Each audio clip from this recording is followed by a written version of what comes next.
Bonjour mesdames, mesdemoiselles, bonsoir. Cela dépendra. C'est un plaisir d'être avec vous. C'est le pasteur Joël Kabasele et nous sommes là dans le cadre du ministère Powerful Ladies for Jesus, PLG. Et on l'a commencé depuis le dimanche passé. On avait dit qu'on allait prendre rendez-vous chaque dimanche à 21h30, heure de Kinshasa. Et c'est un plaisir, c'est vraiment un bonheur d'être avec vous, de partager ce moment. J'ai eu beaucoup de messages, que Dieu vous bénisse gravement. Il y a même des messages que je n'ai pas pu lire, vraiment sorry. Et je dis que Jésus vous bénisse, que Jésus vous fortifie. Certains messages, c'était pour savoir quelle est vraiment la vision de la chose. D'autres messages encore, c'était des messages d'encouragement et de gentils, de très bons messages de soutien, que Jésus vous arrose doublement. Alors, comme je le disais la fois dernière, Powerful Ladies for Jesus est un ministère pour les femmes servantes de Dieu. C'est un ministère qui existe déjà depuis quelques années ici en République démocratique du Congo. Et donc, c'est un ministère qui fonctionne.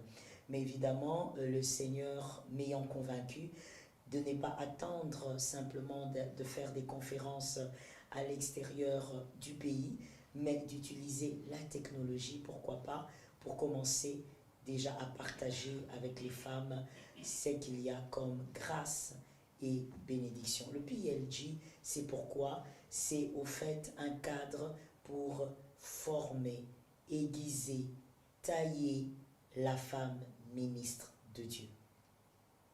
La femme qui a été appelée au ministère, c'est celle-là au fait. C'est cette femme-là que nous sommes en train de forger, de tailler, nous sommes en train de l'équilibrer pour qu'elle soit une femme non seulement épanouie dans son ministère, non seulement une femme qui embrase les nations, qui gagne les âmes massivement et sans retenue, mais que ce soit une femme très équilibrée, qui a peut-être un travail séculier ou encore qui a son foyer et qui vit épanouie aussi dans son foyer, une femme devant qui son mari peut témoigner sans honte que ma femme est ministre de Dieu, mais elle est aussi une bonne mère, elle est une bonne femme, une bonne épouse. C'est une femme qui arrive à s'épanouir aussi en tant qu'épouse ou en tant que médecin, avocate, ingénieur et tout ce que vous voulez. Donc au fait, le ministère PLG, c'est un ministère de formation pour la femme servante de Dieu. Et aujourd'hui, j'aimerais partager avec vous quelque chose, je pense, d'important, d'essentiel. C'est la genèse du ministère de la femme. Je parle de l'appel, de l'acceptation et du message. Vous avez été appelé, il y a un temps où vous acceptez votre appel et évidemment, le Seigneur vous communique quel est votre message. Si on ne veut pas tomber dans l'amalgame, il faut absolument qu'il y ait éclaircissement, éclairage déjà à ce niveau-là. L'appel, l'acceptation de l'appel et le message que Dieu vous a accordé. Évidemment, comme on l'a dit, il y a d'abord l'appel. C'est vrai qu'auprès de certaines personnes, toutes ces trois choses sont arrivées le même jour. Il y a des personnes qui ont été appelées, qui ont accepté l'appel et qui ont reçu le message clair à donner au peuple de Dieu. Il y a des gens qui ont vécu ça. Ça a été le même jour. Mais il y a aussi d'autres cas, comme le mien d'ailleurs. Si on a le temps, je veux un peu donner le témoignage de mon appel. Il y a des personnes qui, ça commençait d'abord par l'appel. Et après un temps, il y a eu l'acceptation. Et ensuite, il y a eu le message. Ou même le jour de l'acceptation, il y a eu l'explication du message. Christ, donc, a expliqué lui-même. Quel type de message vous avez? Vous êtes appelé femme, puisque c'est PLG, c'est focalisé sur la femme. S'il y a des hommes qui vont suivre, soyez bénis, mais c'est un ministère focalisé sur l'aiguisement de la femme ministre. Vous êtes convaincus que vous avez été appelés. Et donc, comme le dit Éphésiens 4, 8 à 11, Éphésiens 4, 8 à 11, on va lire. J'aimerais qu'on lise la parole de Dieu. J'aime la parole de Dieu. La parole de Dieu est l'absolu. La parole de Dieu, elle nous illumine, elle nous éclaire, elle nous oriente. Au fait, c'est comme elle le dit elle-même, c'est la lampe à nos pieds, la lumière sur nos sentiers. Éphésiens 4, 8. Voici ce qui est écrit. C'est pourquoi il est dit, étant monté en haut, il a amené des captifs et il a fait des dons aux hommes. 9. Or, que signifie il est monté, sinon qu'il est aussi descendu dans les régions inférieures de la terre? 10. Celui qui est descendu est le même qui est monté au-dessus de tous les cieux, afin de remplir toutes choses. 11. Le verset aussi qui nous intéresse. Il a donné les uns comme apôtres, les autres comme prophètes, les autres comme évangélistes, les autres comme pasteurs et docteurs. Et donc, on parle du Christ. Christ, étant monté dans les hauteurs, il a fait des captifs. Et ces captifs se retrouvent justement dans le Saint Ministère. Il a fait des captifs, et ces captifs sont les captifs du Christ et les dons pour les hommes, les cadeaux des hommes, les cadeaux pour l'humanité.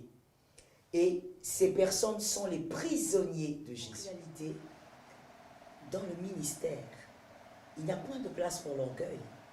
Au fait, on ne devrait même pas être orgueilleux d'une certaine position ou orgueilleuse, parce que nous sommes les prisonniers de Jésus-Christ et nous sommes les dons pour les hommes.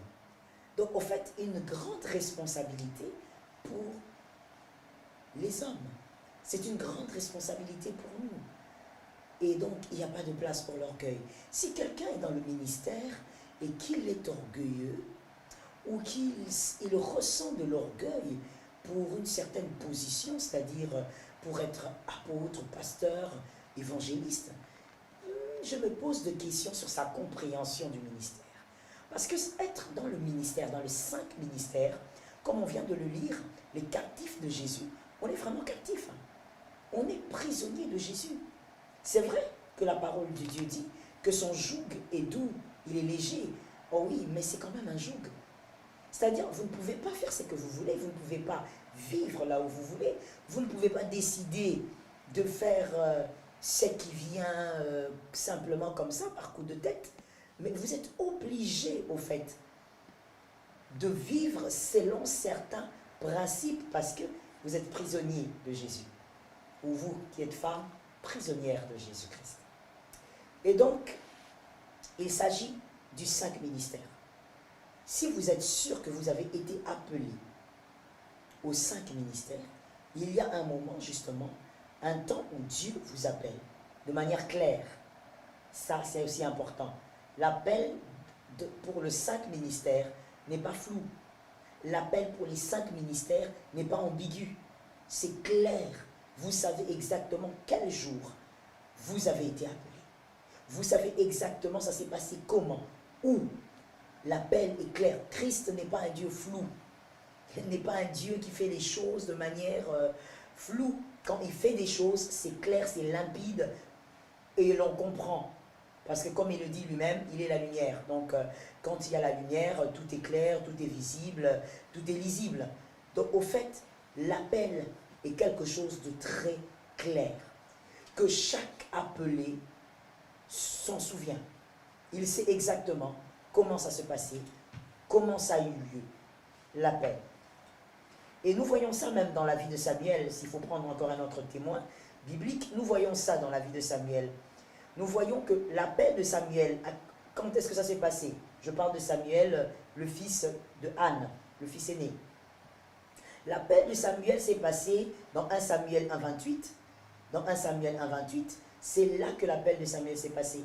L'appel de Samuel s'est passé lorsque sa mère est venue déposer Samuel dans le temple. C'était ça son appel.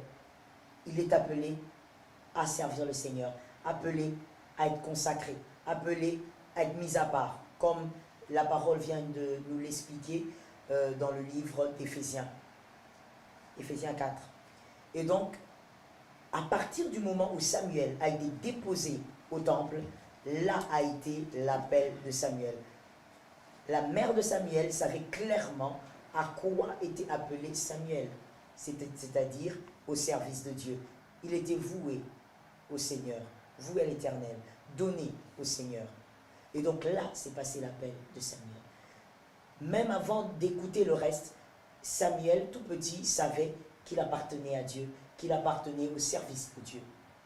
Et nous voyons dans 1 Samuel 3, 4 jusqu'à 10, 1 Samuel 3, 4 à 10, là maintenant nous voyons que Dieu vient parler à Samuel. Il parle à Samuel et Samuel ne sait pas que c'est Dieu parce qu'il ne l'a jamais entendu, il n'a pas vécu, c'est une expérience qu'il n'a jamais vécue. Et donc il pense que c'est Élie, donc son tuteur, encore son coach ou encore son père spirituel, parce que c'est lui qui s'est occupé de Samuel, c'est lui qui a coaché Samuel. Et vous, en lisant, vous connaissez l'histoire, au finish, Élie comprend que c'est Dieu qui est en train de vouloir parler à Samuel. Et donc là, il dit à Samuel comment il doit répondre.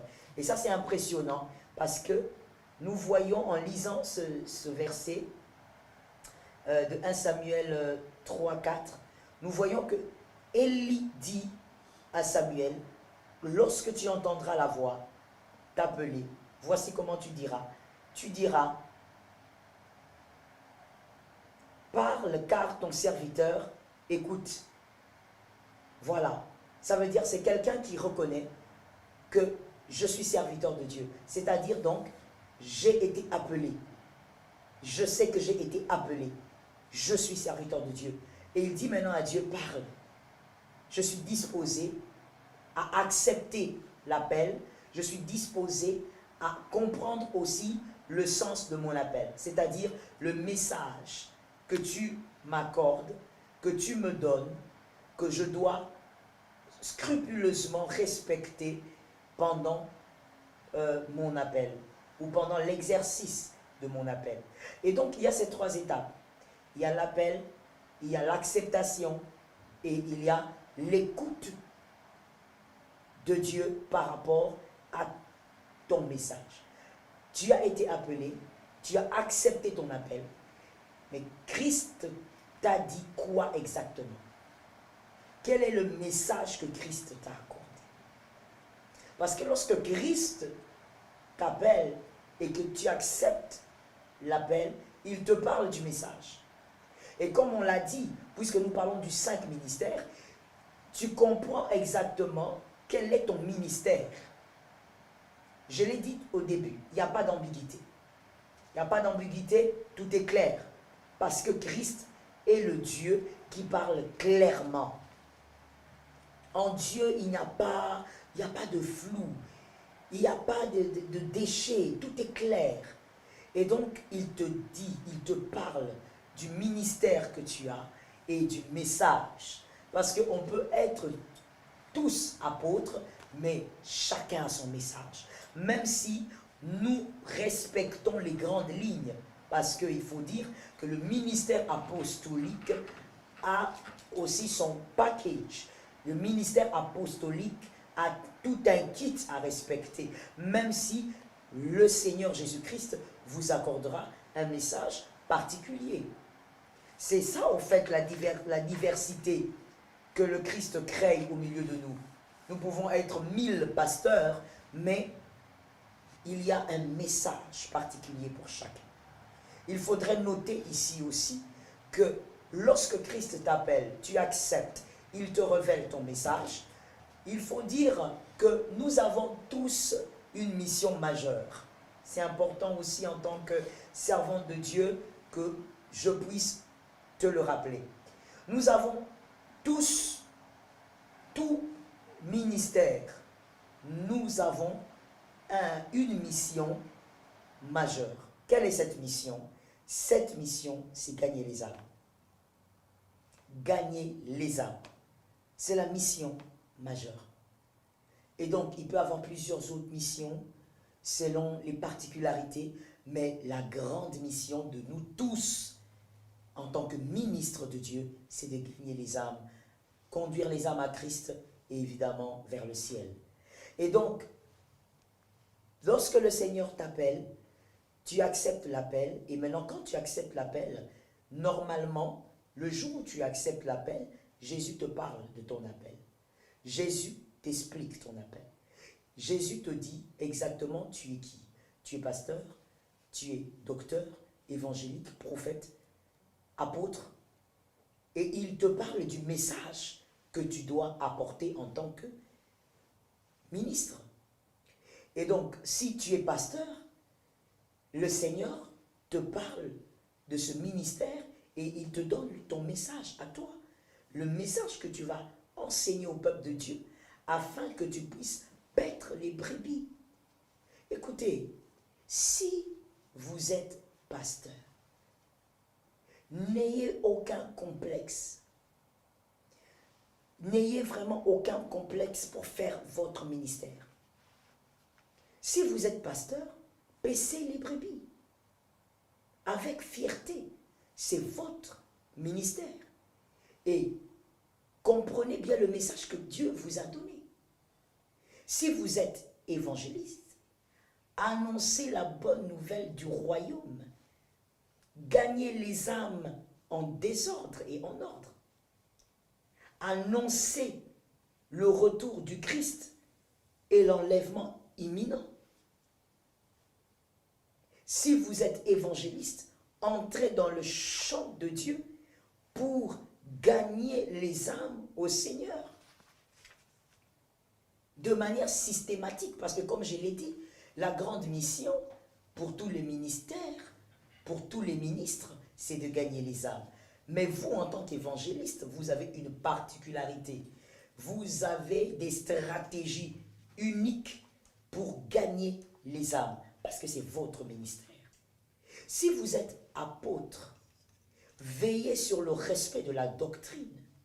Alors donc, vous devez connaître la doctrine biblique. Veillez sur le respect de la doctrine et bâtissez les églises. Annoncez l'évangile du Christ dans les contrées lointaines et établissez les églises pour la gloire de Dieu. Si vous êtes docteur, vous êtes appelé au ministère doctoral, enseignez le peuple de Dieu, faites asseoir le peuple. Comme Christ, lorsque la foule est venue et on a dit à Christ que la foule était là, que la foule devait manger, il a dit faites-le asseoir. Vous êtes docteur, faites asseoir le peuple de Dieu par l'enseignement. Enseignez la parole de Dieu. N'essayez pas, ne blaguez pas, ne tâtonnez pas. Lorsque vous êtes une femme, vous êtes appelée au ministère, faites-le correctement, avec respect et avec amour et travail. Vous êtes docteur de la parole, enseignez. Faites asseoir le peuple de Dieu. Permettez au peuple de Dieu de se nourrir correctement. Que ce peuple ne soit pas comme un roseau qui est ballotté à tout vent de doctrine. Non. Parce que vous êtes là, faites asseoir le peuple par l'enseignement. Si vous êtes prophète, ministre prophète, parce que le ministre prophète n'est pas celui qui a le don prophétique forcément. Le ministre prophète peut aussi avoir le don, mais le ministre prophète est appelé, lui, à orienter le peuple de Dieu selon le chrono prophétique de Dieu, à dévoiler le peuple de Dieu, à introduire le peuple de Dieu dans une dimension de révélation. Il est appelé à prendre ce qui est caché et à le présenter au peuple de Dieu, en interprétant ce qui est caché. Le ministère prophétique a pour rôle donc de dévoiler, a pour rôle d'enseigner les choses profondes cachées, a pour rôle d'expliquer les mystères qui sont cachés. Et voilà pourquoi j'aimerais quand même préciser ici que celui qui a un don prophétique n'est pas forcément ministère, n'est pas forcément ministre prophète plutôt, n'est pas forcément dans le ministère prophétique. On peut avoir un don extraordinaire, un don prophétique extraordinaire, mais sans être ministre prophète. Un ministre prophète, il ne faut pas le réduire à celui qui donne les dates d'anniversaire, à celui qui donne les lieux de naissance, à celui qui parle de vos chaussettes. Le don prophétique, il peut être très fort sans être un ministère prophétique. Le ministre prophète, mon frère, ma soeur, même si on est dans le PLG, excusez-moi, c'est l'habitude de dire frère, soeur, le ministre prophète est celui qui entre profondément dans la parole et qui dévoile ce qui est voilé, qui révèle par l'enseignement les choses profondes. C'est celui, comme je l'ai dit, qui explique le chrono de Dieu, le chrono prophétique de Dieu au peuple. Avec le ministère prophétique, le peuple marche avec frein. Le peuple marche avec frein parce qu'il est révélé. Il est révélé pas seulement par des paroles prophétiques, mais il est révélé aussi par l'enseignement qui est dévoilé. Et donc, si le Seigneur vous a accordé l'un de ces ministères, vous en êtes convaincu, vous savez quand est-ce que vous avez été appelé, vous savez quel ministère est à vous, et maintenant, j'espère que vous connaissez aussi quel message. Parce que connaître son message, c'est veiller sur une certaine stabilité dans l'exercice de votre ministère. Vous allez éviter de faire des choses par convoitise, ou même par envie, ou encore par imitation, la mauvaise imitation. Parce que vous avez un message. Vous savez sur quoi vous devez vous atteler. Et vous allez aiguiser votre message. Vous allez travailler par rapport à ce que Dieu vous a donné. Vous allez faire attention à ce que j'appelle l'envie qui détruit. Une imitation nocive. Vous voulez faire comme toutes les femmes.